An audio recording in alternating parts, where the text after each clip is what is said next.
Hi, my name's Jack Levison, author of Inspired, the Holy Spirit and the Mind of Faith. People have been asking me what this next book is going to be about.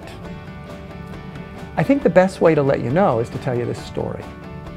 In the book of Acts, there's a story of an incredible division in the church. After the church has been hugely divided and come to fist and cuffs over this debate, James, the leader in the church in Jerusalem, says, "It seemed good to the Holy Spirit and to us." That "and" is important. To the Holy Spirit and to us. What is James about to tell the church? We've come to a compromise. Our arguing is over, and neither side is going to win. The greatest work of the Holy Spirit in the early church was when Christians fought and argued and struggled with one another and came to an inspired compromise. It seemed good to the Holy Spirit and to us. Inspiration, interpretation.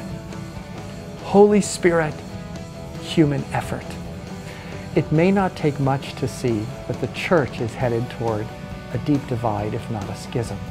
On the one hand, throughout the world, there are 1 billion strong Pentecostals who are drawn to the spectacular work of the Holy Spirit, the spontaneous, the ecstatic. On the other hand, there are people in mainline churches who are drawn to the traditional worship and liturgy, and they have very little to do with each other. This book, Inspired, the Holy Spirit and the Mind of Faith, confronts precisely that divide. Think back again to the book of Acts and James. The divide was actually between the traditionalists and those who were experiencing the Holy Spirit in the Greek world afresh. It would have been very easy to say, well, we've got 2 different churches now. But that's not what the Holy Spirit did. James stands up and says, the Holy Spirit and us. It seemed good to the Holy Spirit and to us. What came of it? An inspired compromise. That is the promise of this book. That is the hope for Inspired, the Holy Spirit and the Mind of Faith.